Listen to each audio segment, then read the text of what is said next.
नमस्कार। ये महाभारत कथा पूरी तरह से वेद व्यास महाभारत के ऊपर आधारित है। यदि आप इसका निरंतर श्रवण करते रहना चाहते हैं तो इस चैनल को सब्सक्राइब जरूर कर लें और आगे आने वाले सभी पॉडकास्ट के नोटिफिकेशन के लिए बेल आइकन को भी ज़रूर से प्रेस कर दें। अब हम सुनेंगे बीज और योनि की शुद्धि तथा गायत्री जप और ब्राह्मणों की महिमा का वर्णन। वैशंपायन जी कहते हैं, इस परम पवित्र धर्म रूपी अमृत का पान करने से महाराज युधिष्ठिर को तृप्ति नहीं हुई। अतः वह पुनः भगवान श्री कृष्ण से बोले, जगदीश्वर, मुझे बीज और योनि अर्थात वीर्य और रज से शुद्ध पुरुषों के लक्षण बताइए। बीज दोष से कैसे मनुष्य उत्पन्न होते हैं, इसे बताने के साथ ही ब्राह्मणों के साथ उत्तम मध्यम आदि विशेष भेद और उनके गुण दोषों का भी विवेचन कीजिए। मैं आपका भक्त हूँ, इसलिए मेरी पूछी हुई सारी बातें बतलाने की कृपा कीजिए। भगवान ने कहा, राजन, बीज और योनि की शुद्धि अशुद्धि का यथावत वर्णन सुनो। उनकी शुद्धि से ही यह संसार टिकता है और अशुद्धि से उसका नाश हो जाता है। जो ब्राह्मण ब्रह्मचर्य का विधिवत पालन करता है, जिसका व्रत कभी खंडित नहीं होता, उसको शुद्ध बीज समझना चाहिए, उसी का बीज शुभ होता है। इसी प्रकार जो कन्या पिता और माता की दृष्टि से उत्तम कुल में उत्पन्न हो, जिसकी योनि दूषित न हुई हो तथा ब्राह्म आदि उत्तम विवाहों की विधि से ब्याही गई हो, वो उत्तम मानी गई है, उसी की योनि श्रेष्ठ है। जो स्त्री मन, वाणी और क्रिया से परपुरुष के साथ समागम करती है, उसकी योनि गर्भाधान के योग्य नहीं होती। जो पापात्मा पुरुष संतान की इच्छा से व्याभिचारिणी स्त्री को स्वीकार करता है, वो अपनी 10 पीढ़ी पहले के पूर्वजों और 10 पीढ़ी बाद की संतानों को नरक में डालता है। जो मूर्ख मोहवश दूषित योनि में वीर्य की स्थापना करता है, उसके वीर्य से उत्पन्न हुआ ब्राह्मण 6 अंगों का विद्वान ही क्यों न हो जाए। साधु पुरुषों को उचित है कि उसका चांडाल के समान बहिष्कार करे। जो स्त्री मन, वाणी और क्रिया से व्याभिचार करती है, उसको कुलघातिनी समझना चाहिए। उसके पेट से उत्पन्न हुआ बालक चांडाल के समान होता है। दूषित योनि से उत्पन्न हुए मनुष्य यज्ञ, दान, भोजन, वार्तालाप, शयन तथा संबंध आदि में सम्मिलित करने योग्य नहीं होते। बिना ब्याही कन्या से उत्पन्न, ब्याह के समय गर्भवती कन्या से उत्पन्न, पति की जीवितावस्था में व्याभिचार से उत्पन्न, पति के मर जाने पर परपुरुष से उत्पन्न, सन्यासी के वीर्य से उत्पन्न तथा पतित मनुष्य से उत्पन्न, ये 6 प्रकार के ब्राह्मण चांडाल होते हैं। इनको चांडालों से भी नीच समझना चाहिए। जो जहाँ तहाँ जिस किसी स्त्री से अथवा शूद्र जाति की स्त्री से भी समागम कर लेता है, वो पापात्मा स्वेच्छाचारी कहलाता है, उसका बीज अशुभ होता है। उसका अशुद्ध वीर्य किसी शुद्ध योनि वाली स्त्री के योग्य नहीं होता। उसके संपर्क से कुत्ते के चाटे हुए हविष्य की भांति शुद्ध योनि भी दूषित हो जाती है।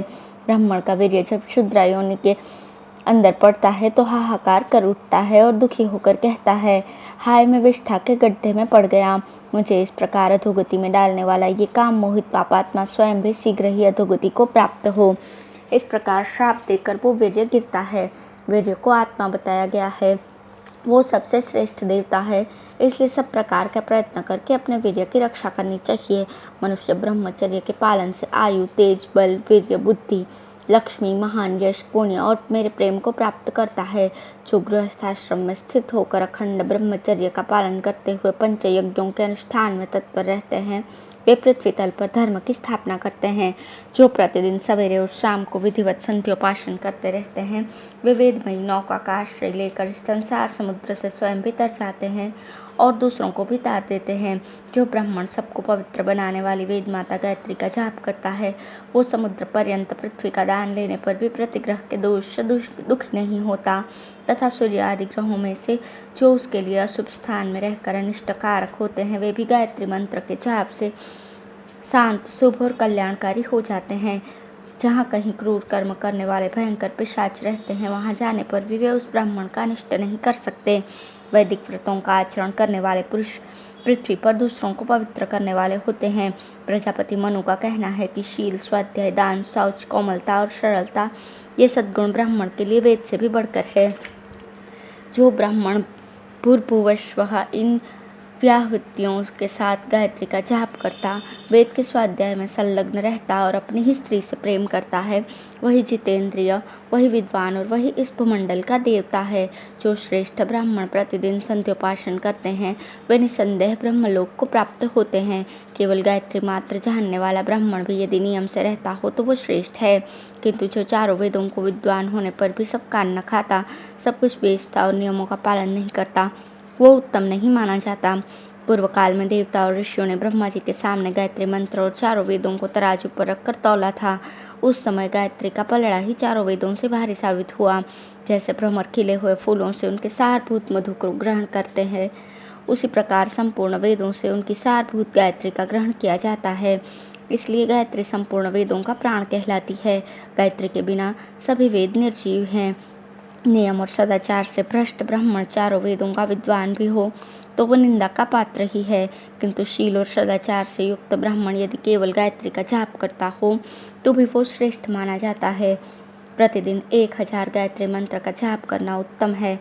100 मंत्र का जाप करना मध्यम और 10 मंत्र का जाप करना कनिष्ठ माना गया है। कुंती नंदन, गायत्री सब पापों को नष्ट करने वाली है, इसलिए तुम सदा उसका जाप किया करो। युधिष्ठिर ने पूछा, त्रिलोकीनाथ, आप संपूर्ण भूतों के आत्मा है, बताइए किस कर्म से आप संतुष्ट होते हैं। भगवान ने कहा, भारत, कोई 1000 बार गुग्गुल आदि सुगंधित पदार्थों को जलाकर मुझे धूप दे, निरंतर नमस्कार करे, खूब भेंट पूजा चढ़ाए तथा ऋग्वेद, यजुर्वेद और सामवेद की स्तुतियों से सदा मेरा स्तवन करता रहे, किंतु यदि ब्राह्मण को संतुष्ट न कर सके तो मैं उस पर प्रसन्न नहीं होता। इसमें संदेह नहीं कि ब्राह्मण की पूजा से सदा मेरी भी पूजा हो जाती है, और ब्राह्मण को कटुवचन सुनाने से मैं भी उस कटुवचन का लक्ष्य बनता हूँ। जो ब्राह्मण की पूजा करता है उनकी परम गति मुझ में ही होती है, क्योंकि पृथ्वी पर ब्राह्मणों के रूप में मैं ही निवास करता हूँ। जो बुद्धिमान मुझ में मन लगाकर ब्राह्मणों की पूजा करता है उसको मैं अपना स्वरूप ही समझता हूँ। ब्राह्मण यदि कुबड़े, काने, बौने, दरिद्र और रोगी भी हों तो विद्वान पुरुषों को कभी उनका अपमान नहीं करना चाहिए, क्योंकि वे सब मेरे ही स्वरूप हैं। समुद्र पर्यंत पृथ्वी के ऊपर जितने भी श्रेष्ठ ब्राह्मण हैं वे सब मेरे स्वरूप हैं। उनके पूजन करने से मेरा भी पूजन हो जाता है। बहुत से अज्ञानी पुरुष इस बात को नहीं जानते कि मैं इस पृथ्वी पर ब्राह्मणों के रूप में निवास करता हूँ। जो ब्राह्मणों का अपमान करते, उन्हें स्वधर्म से भ्रष्ट कर देते, दूध बनाकर भेजते और उनसे अपनी सेवा कराते हैं, उन पापियों को यमराज के महाबली दूत इच्छानुसार काटते हैं। जो ब्राह्मणों को गाली देकर और उनकी निंदा करके प्रसन्न होते हैं, वे जब यमलोक में जाते हैं तो लाल लाल आंखों वाले क्रूर यमराज उन्हें पृथ्वी पर पटक पटक कर छाती पर सवार हो जाते हैं और आग में तपाए हुए संडसों से उनकी जीभ उखाड़ लेते हैं। जो पापी ब्राह्मणों की ओर पापपूर्ण दृष्टि से देखते हैं, ब्राह्मणों के प्रति भक्ति नहीं रखते, वैदिक मर्यादा का उल्लंघन करते और सदा ब्राह्मणों के द्वेषी बने रहते हैं, वे जब यमलोक में पहुंचते हैं तो वहां यमराज की आज्ञा से टेढ़ी चोंच वाले बड़े बड़े बलवान पक्षी आकर क्षण भर में उन पापियों की आंखें निकाल लेते हैं। जो मनुष्य ब्राह्मण को पीटता, उसके शरीर से खून निकाल देता, उसकी हड्डी तोड़ डालता अथवा उसके प्राण ले लेता है, वो क्रमशः 21 नरकों में अपने पाप का फल भोगता है। पहले वो शूल पर चढ़ाया जाता है, फिर मस्तक नीचे करके उसे आग में लटका दिया जाता है और वो हजारों वर्षों तक उसी आग में पकता रहता है। वो दुष्ट बुद्धि वाला पुरुष उस दारुण यातना से तब तक छुटकारा नहीं पाता जब तक कि उसके पाप का भोग समाप्त नहीं हो जाता। इसलिए ब्राह्मणों के प्रति कभी अमंगल सूचक वचन न कहे, उनसे रूखी और कठोर बात न बोले तथा कभी उनकी आज्ञा का उल्लंघन न करे।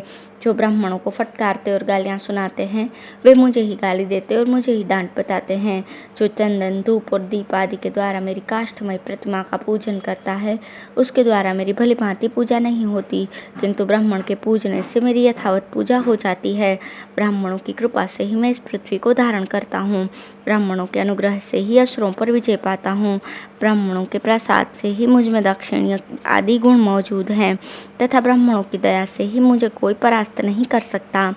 धन्यवाद।